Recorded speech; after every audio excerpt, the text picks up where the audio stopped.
My name is Courtney Davis and I'm 30 years old. Growing up, my family always saw me as the invisible one, the kid who faded into the background, while my younger brother was the star. He got everything: new cars, private schools, endless praise, while I was just the other kid scraping by to prove myself. I never let it break me, though.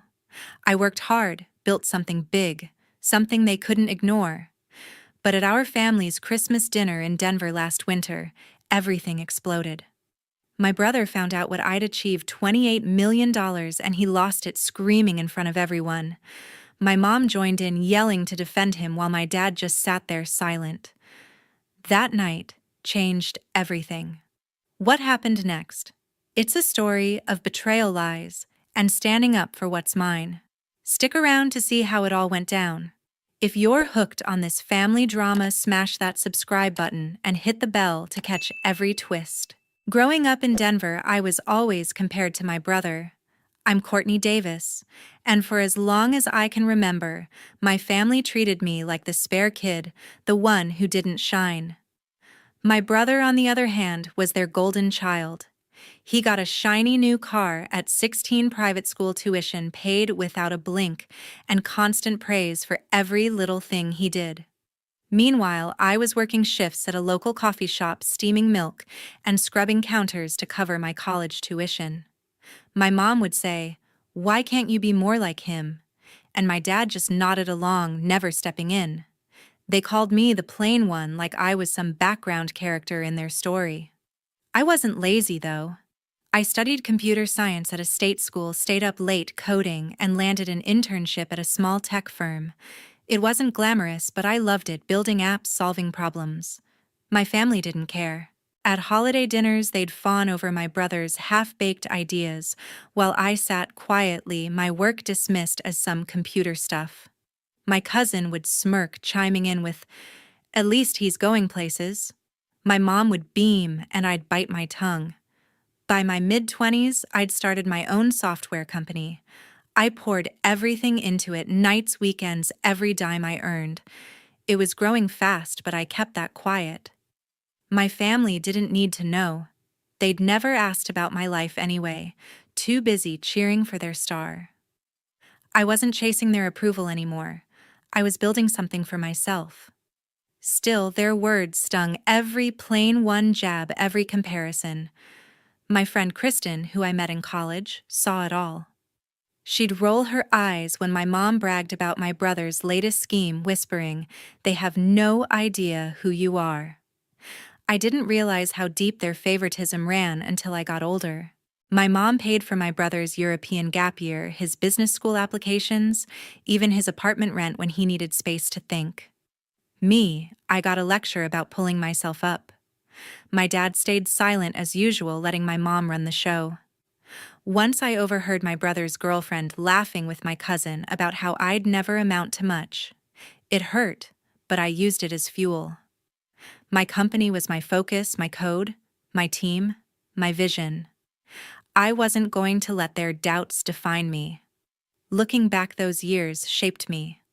I learned to rely on myself, to trust my own path. Kristen was my rock, always pushing me to keep going.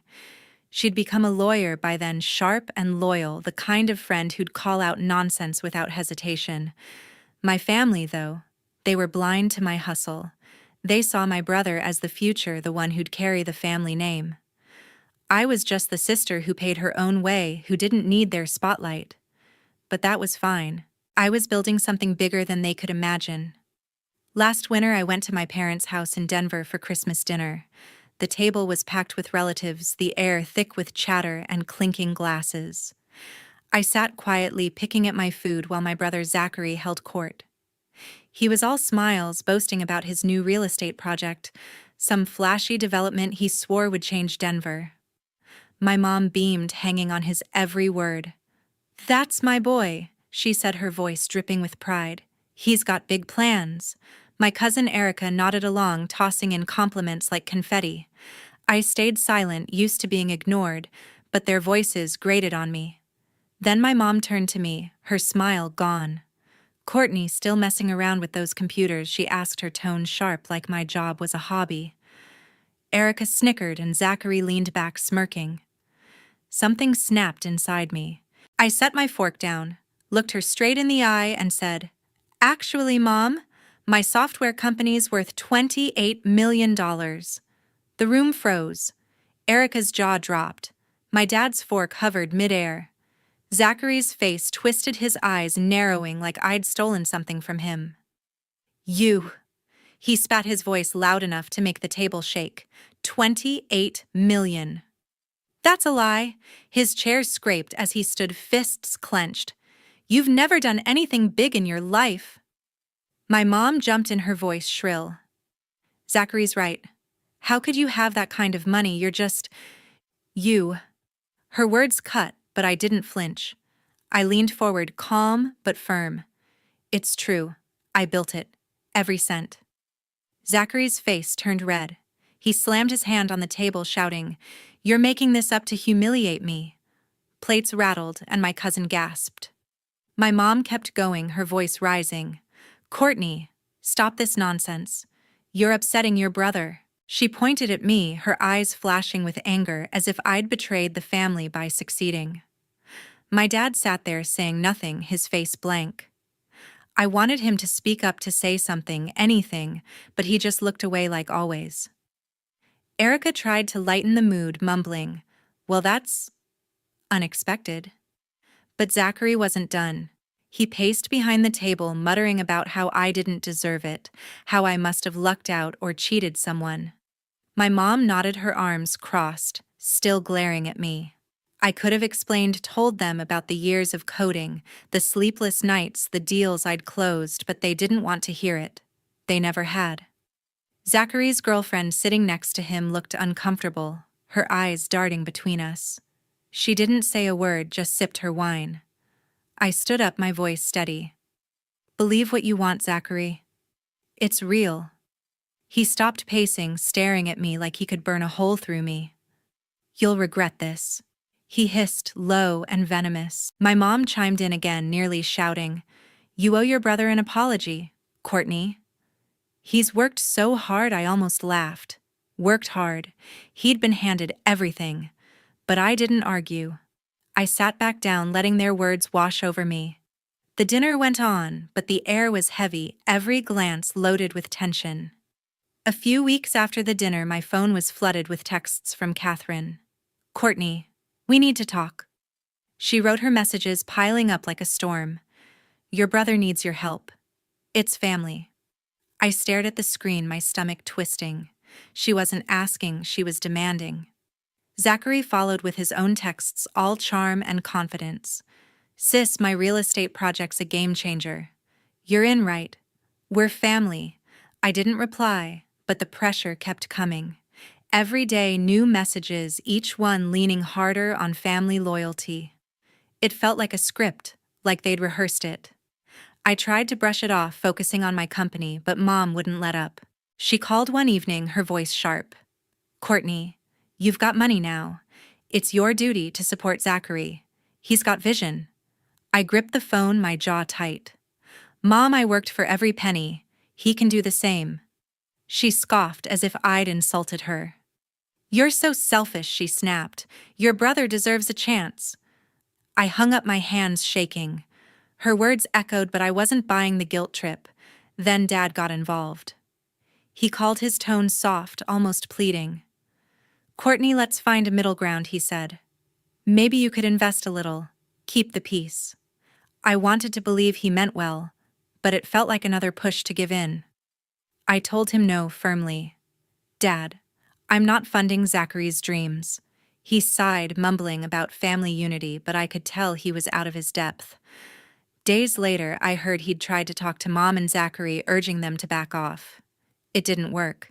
That's when things got ugly. Erica, my cousin, posted on Twitter calling Dad spineless for not standing up to me. "William just lets Courtney walk all over the family," she tweeted, tagging relatives. Other cousins piled on, posting snide comments about how Dad was too weak to handle me. I scrolled through the thread, my chest tight. They were trashing him publicly, all because he'd tried to mediate. It wasn't just about him, it was a message to me. Play along or we'll tear you down too. The texts didn't stop. Zachary sent a long one dripping with fake sincerity. Courtney, I know you're mad, but this project could put our family on the map. Don't you want that? I could almost hear his smirk. Mom's messages turned colder, accusing me of turning my back on them. You think you're better than us now, she wrote. I didn't respond, but each word hit like a jab. I started avoiding family group chats, muting notifications, but the pressure seeped through. Even at work, I'd catch myself rereading their messages, second-guessing my choice to stand firm. One night, I vented to a coworker over coffee. They're acting like I owe them, I said, my voice low. She nodded, saying families can get weird about money. It wasn't just the money, though. It was their need to control me, to keep me as the plain one who didn't outshine Zachary. The Twitter posts kept coming, with Erica retweeting snarky memes about greedy siblings. I wasn't named, but everyone knew who they meant. My phone buzzed constantly, cousins and aunts chiming in, painting me as the villain. I tried talking to Dad again, hoping he'd step up. They're dragging you online, I said. Why don't you say something? He sounded tired. Courtney, I don't know how to fix this. His voice cracked, and I felt a pang of guilt, but also frustration. He'd always been passive, letting Mom and Zachary run the show. I hung up, realizing he wouldn't fight back. The family's tactics were clear: guilt me into giving in or shame me into submission. But I wasn't bending. I'd built my life without their help, and I wasn't about to let them take it. In the spring, an email from Eric Stone, an investor, landed in my inbox. The subject line read, "Regarding Davis Properties." I frowned, confused. I'd never heard of Davis Properties. The email was polite but urgent, asking for a meeting to discuss my involvement in a real estate venture Zachary was pitching. My heart sank as I read further. Eric mentioned a prospectus with my name listed as a key partner, claiming I'd backed the project with millions. My name, my reputation, used without my consent. I called Kristen, my friend and a lawyer, that same afternoon. Something's wrong, I told her, forwarding the email. Zachary's using my name for some real estate deal. Kristen didn't hesitate. Send me everything you've got, she said, her voice steady. I dug through my inbox, finding more clues, promotional emails for Davis Properties, all touting my support. One even had a fake bio calling me a silent investor in Zachary's vision. I felt sick. This wasn't just pressure, it was deception. Kristen came over to my office the next day, her laptop open, already pulling records. They've set up a company, she said, showing me filings from the Colorado Secretary of State. Davis Properties was registered under Zachary's name, with Catherine listed as a co-founder. My name appeared in their marketing materials, tied to my software company's success. They're leveraging your reputation to lure investors, Kristen explained. She found emails between Zachary and Eric where Zachary implied I'd committed funds. It was a lie, and they'd built it around me. I couldn't believe Catherine was in on it. Mom knew, I asked Kristen, my voice tight. She nodded, pointing to a forwarded email from Catherine to Zachary, urging him to use Courtney's name. It'll open doors. I stared at the screen, my chest heavy. My own mother plotting to exploit me. I thought back to her texts, her calls, about family loyalty. It wasn't about love, it was about control, about cashing in on my work. Kristen kept digging, pulling up contracts sent to investors. They were sloppy fakes with forged signatures mimicking mine. This is fraud, she said, her eyes narrowing. We can nail them. She spent days cross-referencing documents, tracking email trails, and contacting Eric's team for more evidence. Eric was furious when Kristen explained I hadn't authorized anything. I trusted your brother, he told me over a call. He said you were fully on board. I apologized, my face burning with shame, even though I'd done nothing wrong. Then came the gut punch. Kristen found a text chain between Zachary and Dad, forwarded to her by a contact at Eric's firm. Dad had written, "This doesn't feel right, Zachary. Tell Courtney." Zachary's reply was cold. "She'll never know, Dad. Stay out of it." My dad knew. He'd known they were using my name and did nothing. I called him that night, my voice shaking. "Dad, you saw what they were doing. Why didn't you stop them?" He mumbled.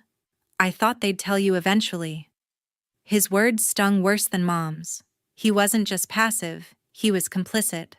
I sat in my office late that night staring at the evidence Kristen had compiled: emails, contracts, even a slick website for Davis Properties with my name plastered across it. I felt betrayed not just by Zachary and Catherine, but by Dad's silence. Kristen put a hand on my shoulder. "We've got enough to expose them," she said. "But you need to decide what's next." I nodded, my mind racing. They'd crossed a line using my name to scam people. I wasn't just angry, I was done letting them walk over me. Early that summer, I decided to put an end to it. Kristen and I had enough evidence to bury Zachary's scheme, and I wasn't going to let him hide behind my name any longer. We sat in my office finalizing a dossier, emails, fake contracts, and screenshots of the Davis Properties website, all proving they'd used my reputation to deceive investors. Kristen sent the packet to Eric, who was livid but grateful. "This is solid," he said over a call. "I'm pulling my funds and alerting my partners." She also forwarded the evidence to a lawyer she trusted, who agreed to review it for potential legal action.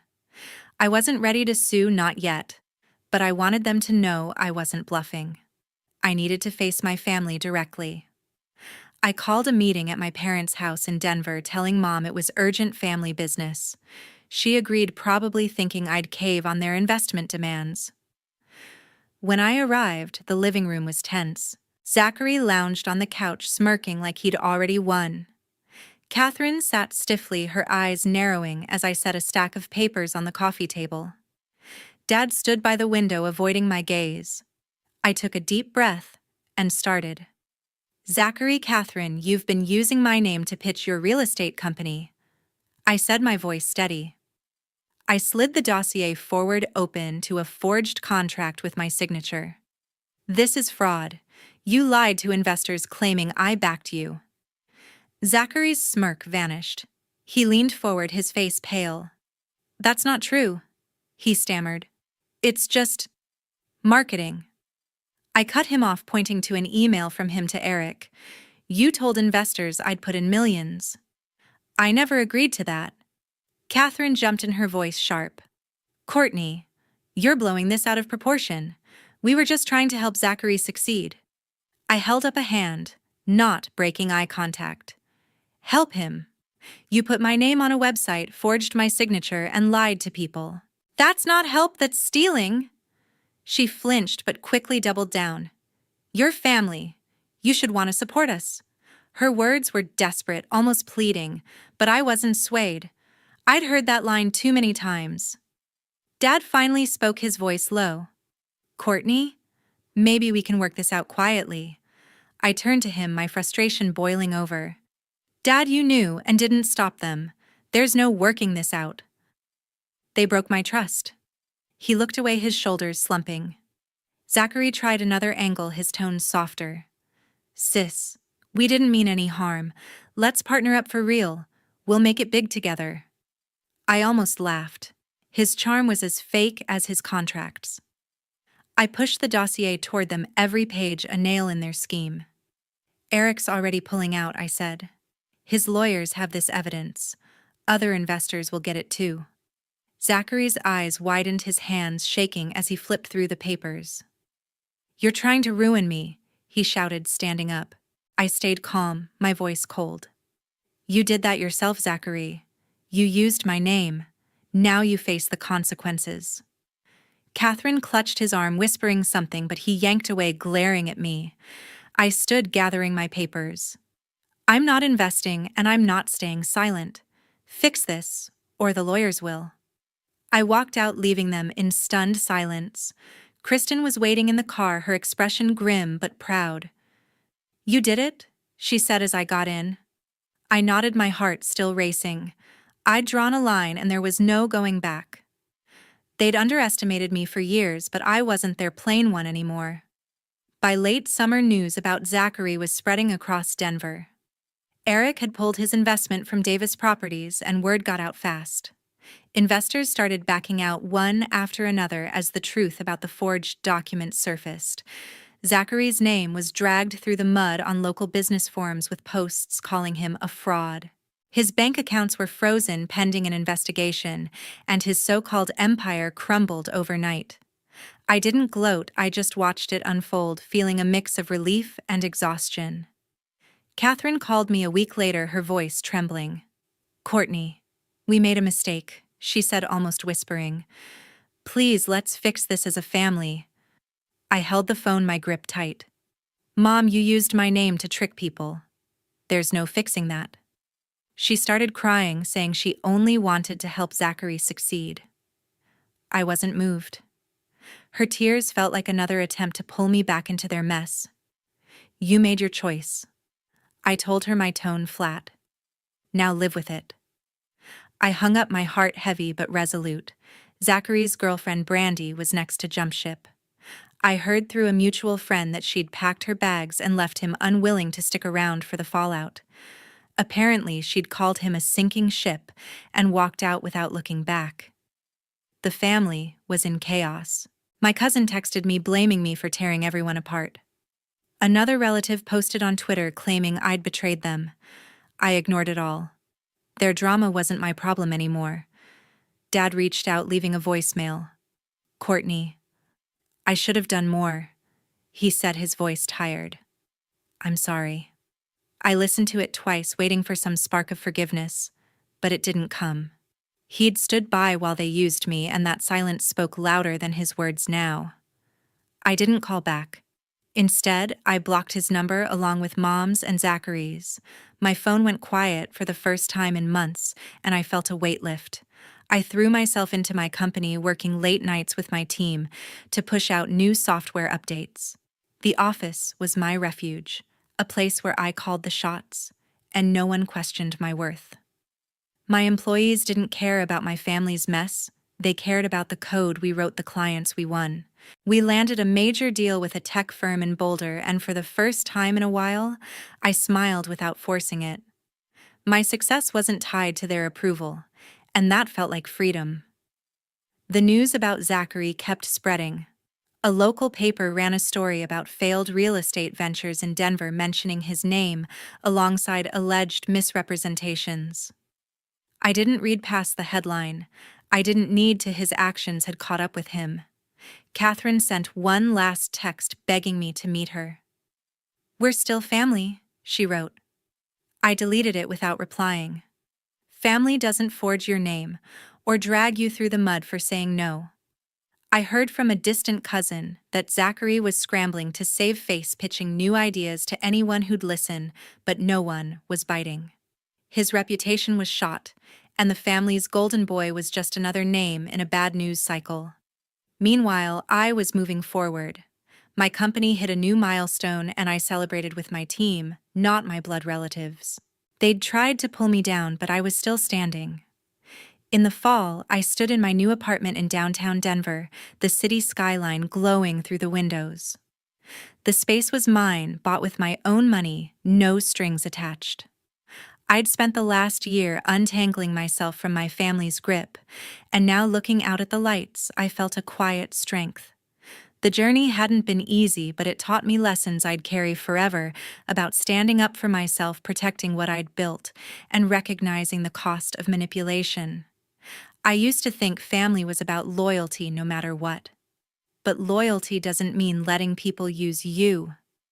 My mother, Catherine, and my brother, Zachary, thought they could exploit my success to prop up their own dreams. They saw my hard work as a tool, not a triumph. I learned that family isn't a free pass to betray trust. It's a bond that demands respect, not blind devotion. When they crossed that line, forging my name and dragging me into their schemes, I had to draw a boundary. It wasn't about revenge. It was about self-respect. Protecting what I'd built became my mantra. My software company, now thriving with new contracts and a growing team, was proof that I didn't need their validation. I'd spent years coding, pitching, and sacrificing, all while they dismissed me as the plain one. Their betrayal stung, but it also clarified what mattered: my work, my integrity, my independence. I stopped seeking their approval, something I'd craved without realizing it. The moment I let that go, I felt free. Manipulation has a price, and I saw it play out in their lives. Zachary's ambition blinded him, leading to lies that cost him his reputation. Catherine's need to control pushed her to justify his actions even when they were wrong. Dad's silence, his refusal to stand up, left him isolated in their chaos. Their choices unraveled their own world, not mine. I learned that people who manipulate often trap themselves chasing short-term wins at the expense of trust. I wouldn't let their mistakes define me. My company became my focus. We launched a new product, a software platform that streamlined business operations, and it took off faster than I'd hoped. Clients from across the country reached out, and my team worked late, buzzing with excitement. I hired more developers, moved into a bigger office, and watched our valuation climb. Every milestone was a reminder that my worth wasn't tied to my family's opinion. I built this, and no one could take it away. Living independently wasn't just about cutting ties, it was about creating a life that felt true. I surrounded myself with people who valued me for my work, not my last name. Kristen, my friend and lawyer, stood by me through it all, offering advice without expecting anything in return. My team became a kind of family, one built on mutual respect. I hosted dinners at my apartment filled with laughter and ideas, not drama or guilt trips. For the first time, I felt at home in my own skin. I didn't need my family's recognition anymore. I heard whispers that Catherine was still trying to fix things, reaching out to relatives to paint me as the problem. Zachary was pitching new ventures, but no one trusted him. Dad stayed quiet, as always. I didn't check their social media or answer their calls. Their world was theirs to navigate. Mine was here, in the life I'd carved out. I wasn't angry anymore, just done. Standing in my apartment, I thought about what I'd gained. Not just success, but clarity. I learned to trust my instincts, to guard my achievements, and to walk away from those who'd rather take than give. Manipulation might promise quick rewards, but it always leaves a trail of broken bonds. I chose a different path, one of hard work, honesty, and independence. As the city lights sparkled outside, I knew I'd made it through stronger than ever.